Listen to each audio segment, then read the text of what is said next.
¿Quién es quién? Con Delvis Durán. Muy buenos días. ¿Quién es quién por Luna TV?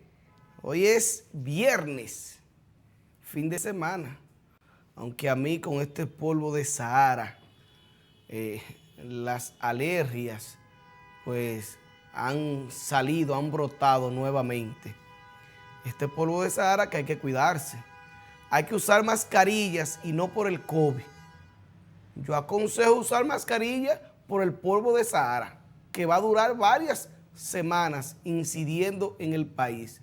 Así que pónganse su mascarilla, que este polvo de Sahara da mucha gripe, muchas alergias y principalmente los niños. Entonces se llenan las emergencias, se llenan las salas de internamiento con la gente con la gripe. Mucha neumonía, pulmonía, hay que cuidarse del polvo de Sahara. Yo sé que la gente está esperando que yo hable de los apagones, porque ese es el tema ahora mismo y esa es la preocupación de la población en redes sociales, en los programas de opinión, en los programas de información. Este es el tema. ¿Por qué? Porque los apagones son molestosos, incomodan y más cuando se va la luz de noche, que usted queda en un vacío, porque entonces con este calor, con este polvo de Sahara, los apagones, entonces se le suman los mosquitos a pullar, entonces con calor y puya, hasta el diablo grita. Pero ¿qué pasa con esto de los apagones? Yo creo que el gobierno ayer actuó de manera torpe en cuanto a la comunicación. El gobierno ayer no coordinó sus excusas, no coordinó lo que iba a decir. Y se adelantó el ministro de Energía y Minas, el ministro Almonte, se adelantó y dijo que los apagones son un problema del PLD y de las gestiones anteriores del PLD. Pudiera el ministro tener razón, pudiera tener razón. Ahora hay algo, ministro Almonte. Usted no le puede decir a la gente que eso era culpa del PLD, porque no se estaban dando en los últimos años en la gestión del PLD estos apagones de 5 y 6 horas. Entonces, cuando usted le dice a la gente esto es culpa del PLD, la gente dice, no, pero había luz 24 horas, por lo menos en las grandes ciudades. Porque en zonas rurales, cuando el PLD, yo sé que se iba mucho la luz. Largas tandas de apagones. Ahora, en las grandes ciudades, en los centros de la ciudad, había luz 24 horas. Y eso lo sabe la gente. Entonces, ministro Almonte, fue un error decir que eso es culpa del PLD, porque no estamos en campaña para excusarse con un discurso de campaña política. Usted debió decir, ministro Almonte, lo que está haciendo el gobierno para resolver el tema, que está haciendo acciones concretas el gobierno dominicano para resolver los temas de los apagones. Eso fue lo que usted debió decir, ministro Almonte. Pero más tarde, luego de que hable el ministro, hable el presidente de la República. Y para mí, esta fue la primera ocasión. Yo le estoy dando seguimiento a Luis Abinader desde el 2012, cuando fue vicepresidente, candidato vicepresidencial de Hipólito Mejía. Y desde el 2012 yo he notado que el presidente Abinader da declaraciones a los medios y el presidente Abinader es un político competente. Competente. Luis Abinader no es un político que anda cometiendo errores. El presidente Abinader es concreto, preciso cuando habla y habla con objetividad, habla con argumentos, con autoridad. Es un político muy competente el presidente Luis Abinader.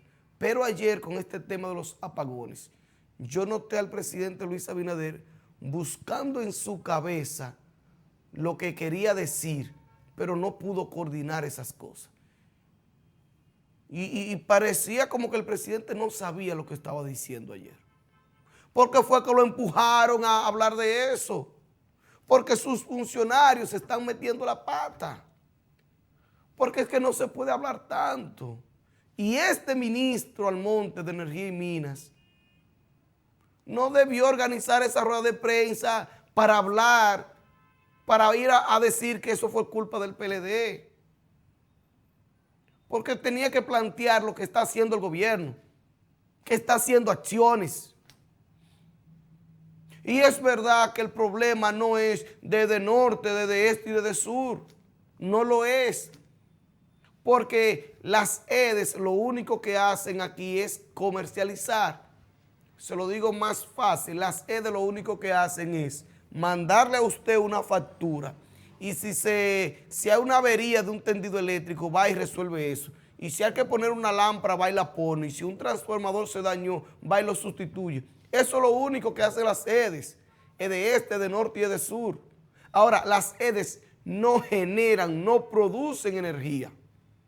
Quienes producen energía, la generación de la mayor cantidad de energía en este país es del sector empresarial, los empresarios. Y el gobierno le compra energía a los empresarios.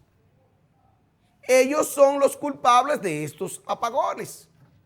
¿Por cuáles razones? Eso no se ha dicho. Porque los empresarios, primero, la ley los protege, no tienen que decir, no tienen que dar explicaciones, porque hay una ley que los protege a ellos como empresarios. No lo dicen, no lo van a decir. Ellos no van a decir, mira, nosotros no estamos generando porque la planta no tiene la capacidad. Nosotros no estamos generando porque nos cogió con politiquería y le vamos a un boicot al gobierno. Nosotros no estamos generando porque el gobierno no nos paga. Ellos no han dicho las razones, ni lo van a decir. Pero el problema aquí es de generación, no de las EDES. Y ahí anda la gente acabando con Morrison desde sur y con Cueto desde norte. No, esos muchachos no tienen que ver con estos apagones. Y usted dirá, pero tú lo que quieres es defender a Andrés Cueto. No, lo que pasa es que hay que ser objetivo. Él no tiene la culpa de estos apagones, porque esto es un problema de generación. Ahora, si es que se cae un tendido eléctrico y Cueto dura 2 o 3 días para ir a resolver ese tendido eléctrico, eso es culpa de él. Eso es culpa de Norte. Ahora, no se ha caído ningún tendido eléctrico, ni ningún transformador dejó de funcionar. El problema es de generación. El problema es que aquí se criticó a Punta Catalina y muchos periodistas le llamaron Puta Catalina, y resulta que Punta Catalina es quizás la mejor obra que se ha hecho en este país en los últimos 15 años. Punta Catalina es la mejor obra. Aquí deberían existir 3 Punta Catalina. Ahora, cada vez que aquí se hace una obra, empiezan a decir, es verdad que se roban un dinero, es verdad que hacen licitaciones incorrectas, es verdad que hacen sobrevaluaciones, es verdad que lo hacen, sí, pero la obra está ahí. Deberíamos tener 3 Punta Catalina. Y recuerdo que cuando el presidente Luis Abinader se instauró en el poder, prometió una planta con mayor capacidad que Punta Catalina en Manzanillo. Entonces, vamos a hacer esa obra en Manzanillo. Y no vamos a oponernos y no vamos a criticar, ganar la licitación como ustedes quieran, pero vamos con la obra en Manzanillo. Porque necesitamos más generación. Necesitamos tener varias plantas como Punta Catalina para cuando el sector empresarial no quiera generar, genere el gobierno. Y lo mandamos a ellos, ya ustedes saben, a la M. Váyanse a la M porque nosotros tenemos capacidad para generar. Ahora, si no tenemos capacidad para generar, tenemos que quedarnos como gobierno, como Estado, calladito cuando el sector empresarial deja de generar.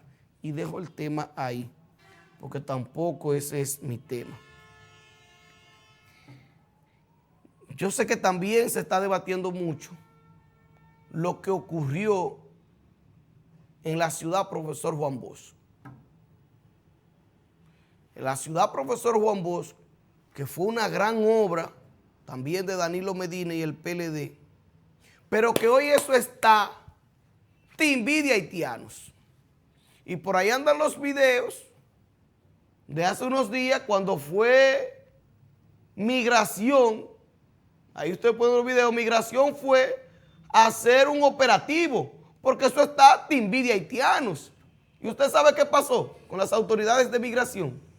Que los haitianos a pedradas y a tiros limpios lo hicieron salir corriendo. Ahí se ven corriendo las autoridades, la policía y las autoridades de migración. Ahora, eso fue antes de ayer. En el día de ayer, entonces, migración se reforzó. Fue al Ministerio de Defensa, buscaron guardias, buscaron DICRIM, buscaron policía, buscaron todo. Fueron reforzados a hacer un operativo. Y también fueron recibidos a tiros y a pedradas por esos haitianos. Haitianos que están impuestos, que tienen experiencia en ese tipo de desórdenes, porque de eso es que viven en Haití, de hacer estos desórdenes. Ese es el pan de cada día de esos haitianos. Para ellos eso no es nada enfrentarse a las autoridades. Ustedes no han visto aquí en ningún pueblo de este país, dominicanos, faltarle el respeto a las autoridades así. Ni en una protesta. En Navarrete, que dicen que es un municipio caliente, hacen una protesta y es verdad que le tiran piedra y tiros a la policía, pero cuando llega un contingente así como el que llegó a la ciudad de Juan Bosch, se recogen los delincuentes y anda todo el mundo, como dicen, pianito, pisando derecho. Ahora, los haitianos no. Los haitianos no le tienen miedo ni a un tanque de guerra, porque es que ellos están impuestos a eso, a enfrentarse con las autoridades, a desautorizar al gobierno, a los estados. Ellos están impuestos a eso. Entonces, no podemos dejarles la ciudad Juan Bosch, no podemos dejarles nuestros barrios, nuestras urbanizaciones a los haitianos. Y es posible que se hizo esa obra Ciudad Juan Bosch y a los que le entregaron esos apartamentos lo que hicieron fue que alquilaron esos apartamentos y vendieron esos apartamentos. ¿Y a quiénes se le alquilaron? Haitianos. Porque a los haitianos, déjeme decirle, los haitianos pagan su renta sin ningún inconveniente. ¿Por qué pagan sin ningún inconveniente? Y pagan caro. Usted a un cuartito, a un haitiano, usted le dice 30 mil pesos y el haitiano va y se lo paga. ¿Por qué? Porque va un haitiano y le alquila a usted, le paga lo que usted pide por ese apartamento, pero ese haitiano no se mudó uno solo.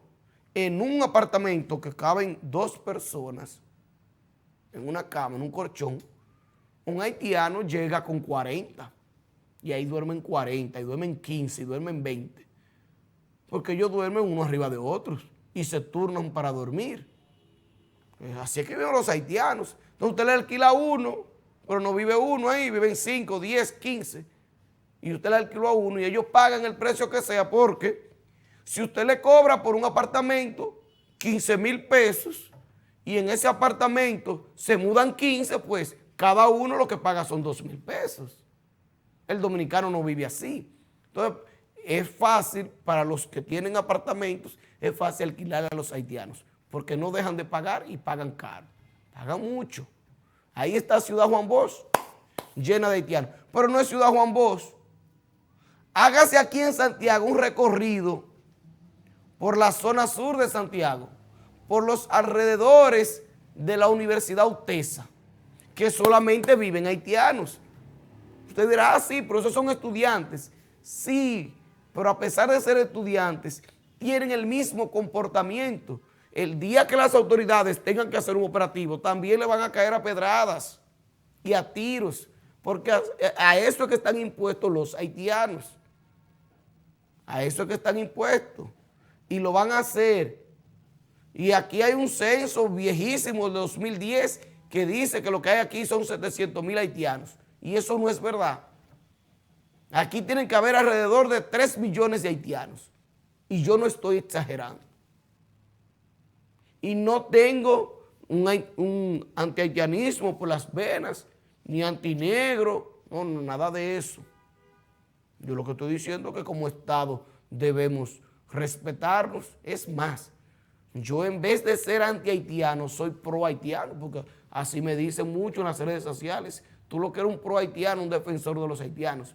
Y es verdad que los defiendo, pero no así, no queriendo convertir este país en un desastre como Haití, que no respetan a las autoridades. Y por eso es que no se puede entrar a Haití, porque te secuestran. porque la delincuencia allá no le tiene ningún temor a las autoridades. Pero bien, vámonos a la pausa y cuando retornemos, me da muchas dudas en mí sobre una legisladora de Neiva, provincia de Bauruco, que llevó un proyecto al Senado de la República para intentar callarnos y meternos presos cuando a alguien se le ocurra decir que un político es un ladrón o un violador. Vámonos a la pausa.